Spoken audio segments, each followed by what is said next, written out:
नमस्कार मित्रों, मैं रमनीक वेग आपके समक्ष हूँ इस समय। और मित्रों, यहाँ मैं आपको एक बहुत इम्पोर्टेंट प्राणायाम जिसका नाम है अनुलोम विलोम, उसकी करने की जो सही तकनीक है, जो सही विधि है, वो बताना चाहता हूँ। मित्रों, मैंने बहुत बार देखा है, लोग कहते हैं कि सर मैं अनुलोम विलोम कर रहा हूँ, पर अक्सर ये बात आप भी ध्यान देखिएगा, अक्सर 100 में से 50 लोग इसको गलत तरीके से कर रहे होते हैं। वो कहते हैं सर मैं एक नासिका से सांस लेता हूँ, दूसरे से निकालता हूँ, दूसरे से लेता हूँ, पहले से निकालता हूँ। पर जब मैं पूछता हूँ कि भाई ये बताओ किस मात्रा में लेते हो, किस मात्रा में निकालते हो, तो उनको कुछ नहीं पता इसके बारे में। मैं पूछता हूँ ये बताओ जब सांस लेते हो तो पेट फूलता है कि अंदर को जाता है, तो कहते हैं सर मैंने कभी इस पे भी ध्यान नहीं दिया। तो यानी कि वो ज़्यादातर लोग कर रहे हैं पर गलत तरीके से कर रहे हैं।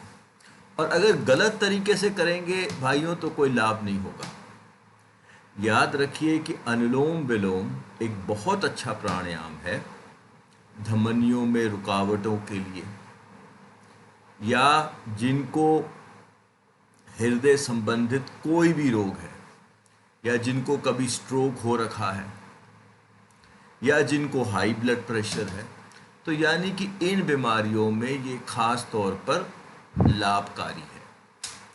अब दोस्तों, इसके जो करने की विधि है वो कुछ इस प्रकार है कि पहले आप अपने सक्रिय हाथ से ऐसे अपान मुद्रा बना लें। अपान मुद्रा का क्या मतलब है कि बीच की 2 उंगलियां और अंगूठे को जोड़ना है, और बाकी ये जो 2 उंगलियां हैं ये बाहर को संकेत करें। उसके बाद जो इसकी प्रारंभिक अवस्था, यानी कि प्राणायाम की जो स्टार्टिंग पोजीशन है, या हम इसको कह सकते हैं प्रारंभिक अवस्था, वो कुछ इस प्रकार है कि पहले दाईं नासिका को बंद करें और बाईं से सारी सांस बाहर को फेंक दें, पेट पूरा अंदर को जाएगा। इसको कहते हैं स्टार्टिंग पोजीशन।